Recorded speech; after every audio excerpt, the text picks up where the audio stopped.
Hi ಎಲ್ಲರಿಗೂ ನಮಸ್ಕಾರ. Welcome to Lakshmi cooking blogs. ಇವತ್ತು ನಾನು ಮೊಳಕೆ ಕಟ್ಟಿದ ಕಾಳಿನ ಪಲ್ಯ ಮಾಡ್ತಾಯಿದ್ದೀನಿ. ನಾನಿಲ್ಲಿ ಅಲಸಂದೆ ಕಾಳು ಮತ್ತು ಹುರುಳಿಕಾಳು ಎರಡು ಮತ್ತು ಸ್ವಲ್ಪ ಬಟಾಣಿನ ಸೇರಿಸ್ಬಿಟ್ಟು ನಾನು ಇಲ್ಲಿ ಮನೆಯಲ್ಲೇ ಮೊಳಕೆ ಕಾಳು ಮಾಡ್ಕೊಂಡಿದ್ದೀನಿ. ಯಾವ ರೀತಿ ಮೊಳಕೆ ಕಾಳು ಮಾಡ್ಕೋಬೇಕು ಅನ್ನೋದು ಏನಾದರೂ ರೆಸಿಪಿ ಬೇಕಾದರೆ ಕಮೆಂಟಲ್ಲಿ ಹೇಳಿ, ನಾನು ಮಾಡಿ ತೋರಿಸ್ತೀನಿ. ಇವಾಗ ನಾನು ಮೊಳಕೆ ಕಾಳು ಪಲ್ಯ ಯಾವ ರೀತಿ ಮಾಡೋದು ಅಂತ ನೋಡೋಣ. ಮೊದಲಿಗೆ ನಾನಿಲ್ಲಿ ಒಲೆ ಮೇಲಿನ ಪ್ಯಾನನ್ನು ಇಟ್ಕೊಂಡು ಅದಕ್ಕೆ 3 ಟೇಬಲ್ ಸ್ಪೂನ್ ಎಣ್ಣೆನ ಹಾಕ್ಕೊಂಡಿದ್ದೀನಿ.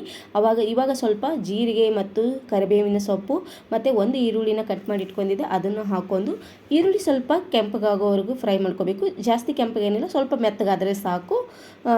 ಇವಾಗ ನಾನಿಲ್ಲಿ ಸ್ವಲ್ಪ ಇಂಗನ್ನು ಸೇರಿಸ್ತಾ ಇದ್ದೀನಿ. ಪಲ್ಯಕ್ಕೆ ಹಿಂಗೆ ಹಾಕೋದ್ರಿಂದ ಚೆನ್ನಾಗಿರುತ್ತೆ. ಇವಾಗ ಅದನ್ನು ಕೂಡ ಚೆನ್ನಾಗಿ ಮಿಕ್ಸ್ ಮಾಡ್ಕೊತಿದ್ದೀನಿ. ಈ ಮೊಳಕೆ ಕಾಳಿನ ಪಲ್ಯ ತುಂಬ ರುಚಿಯಾಗಿರುತ್ತೆ ಫ್ರೆಂಡ್ಸ್, ನೀವು ಒಂದ್ಸಲ ಟ್ರೈ ಮಾಡಿ. ನಾನಿವಾಗ 1 ಟೊಮೊಟೊನ ಸೇರಿಸ್ಕೊತಾ ಇದ್ದೀನಿ. ಟೊಮೊಟೊನು ಸ್ವಲ್ಪ ಮೆತ್ತಗಾಗೋವರೆಗೂ ಫ್ರೈ ಮಾಡ್ಕೋಬೇಕು.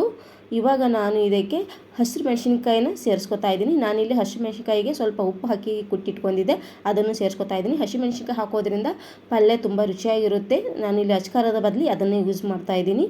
ಇವಾಗ ನಾನು 1 ಟೇಬಲ್ ಸ್ಪೂನ್ ಅರಿಶಿಣ ಹಾಕ್ಕೊಂಡಿದ್ದೀನಿ. ಇವಾಗ ಎಲ್ಲನೂ ಚೆನ್ನಾಗಿ ಮಿಕ್ಸ್ ಮಾಡ್ಕೋಬೇಕು.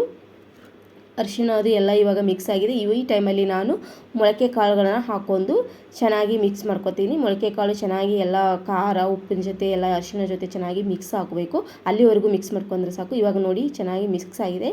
ಇವಾಗ ನಾನು ಇದಕ್ಕೆ 1 ವಾಟಿನ ನೀರನ್ನು ಸೇರಿಸ್ಕೊತಾ ಇದ್ದೀನಿ. ಯಾಕಂದರೆ ಮೊಳಕೆ ಕಾಳು ಸ್ವಲ್ಪ ಮೆತ್ತಗಾಗಬೇಕು.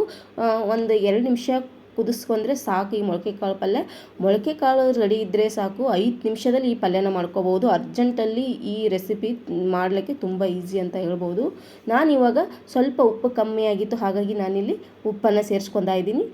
ಇವಾಗ ಒಂದು ಲಿಡ್ಡನ್ನು ಮುಚ್ಚಿ ಇದನ್ನು 2 ನಿಮಿಷ ಬೇಯಿಸ್ಕೊತಿದ್ದೀನಿ. ಇವಾಗ ನೋಡಿ ನಾನು 2 ನಿಮಿಷ ಕುದ್ದಿದೆ. ಇವಾಗ ಮುಚ್ಚಳನ ತೆಗೆದಿದ್ದೀನಿ, ನೋಡ್ತಾ ಇರ್ಬೋದು ನೀರೆಲ್ಲ ಬತ್ತಿ. ಇವಾಗ ನೋಡಿ ಪಲ್ಯ ಚೆನ್ನಾಗಿ ಆಗಿದೆ ಅಂತ. ಇದು ಏನು ಜಾಸ್ತಿ ಟೈಮ್ ತೊಗೊಲ್ಲ. ಇವಾಗ ನಾನು ಕೊನೆಯಲ್ಲಿ ಸ್ವಲ್ಪ ಕೊತ್ತಂಬರಿ ಸೊಪ್ಪನ್ನು ಹಾಕಿ ಇವಾಗ ಪಲ್ಯ ಬಿಸಿ ಬಿಸಿ ಮೊಳಕೆ ಕಾಳಿನ ಪಲ್ಯ ರೆಡಿ ಆಯಿತು ಫ್ರೆಂಡ್ಸ್. ನೋಡಿದ್ರಲ್ಲ ಎಷ್ಟು ಈಸಿಯಾಗಿ ಸುಲಭವಾಗಿ ಮೊಳಕೆ ಕಾಳು ಒಂದು ರೆಡಿ ಇದ್ದರೆ ಸಾಕು, 5 ನಿಮಿಷದಲ್ಲಿ ಈ ಪಲ್ಯನ ನಾವು ಮಾಡ್ಕೋಬೋದು. ನಾನಿಲ್ಲಿ ಒಂದು ಬೌಲ್ಗೆ ಸರ್ವ್ ಮಾಡ್ತಾಯಿದ್ದೀನಿ. ಎಷ್ಟು ಚೆನ್ನಾಗಿ ಆಗಿದೆ, ನೀವೇ ನೋಡಿ. ಭಾಳ ಈಸಿಯಾಗಿ ಸುಲಭವಾಗಿ ಮಾಡ್ಬೋದು ಫ್ರೆಂಡ್ಸ್. ನೀವು ಅರ್ಜೆಂಟಲ್ಲಿದ್ದಾಗ ಟಿಫನ್ ಬಾಕ್ಸ್ಗೆ, ಲಂಚ್ಗೆ ಎಲ್ಲದಕ್ಕೂ ಈ ಪಲ್ಯ ಯಾವುದಕ್ಕಾದರೂ ಮಾಡ್ಕೋಬೋದು, ಚೆನ್ನಾಗಿರುತ್ತೆ. ಈ ವಿಡಿಯೋ ಇಷ್ಟವಾದರೆ, ನಾನು ಮಾಡಿರೋ ಈ ರೆಸಿಪಿ ನಿಮಗೆ ಇಷ್ಟವಾದರೆ ಲೈಕ್ ಮಾಡಿ, ಶೇರ್ ಮಾಡಿ. ಇನ್ನು ಯಾರೆಲ್ಲ ನನ್ನ ಚಾನಲ್ನ ಸಬ್ಸ್ಕ್ರೈಬ್ ಮಾಡ್ಕೊಂಡಿಲ್ಲ, ಸಬ್ಸ್ಕ್ರೈಬ್ ಮಾಡ್ಕೊಂಡು ಪಕ್ಕದಲ್ಲಿರೋ ಬೆಲ್ ಬಟನನ್ನು ಒತ್ತೋದನ್ನು ಮರೆಯಬೇಡಿ. ಇನ್ನಷ್ಟು ನಮ್ಮ ಈ ರೆಸಿಪಿಗಳಿಗಾಗಿ ನಮ್ಮನ್ನು ಫಾಲೋ ಮಾಡಿ, ಸಪೋರ್ಟ್ ಮಾಡಿ ಅಂತ ಹೇಳ್ತೀನಿ. Thank you.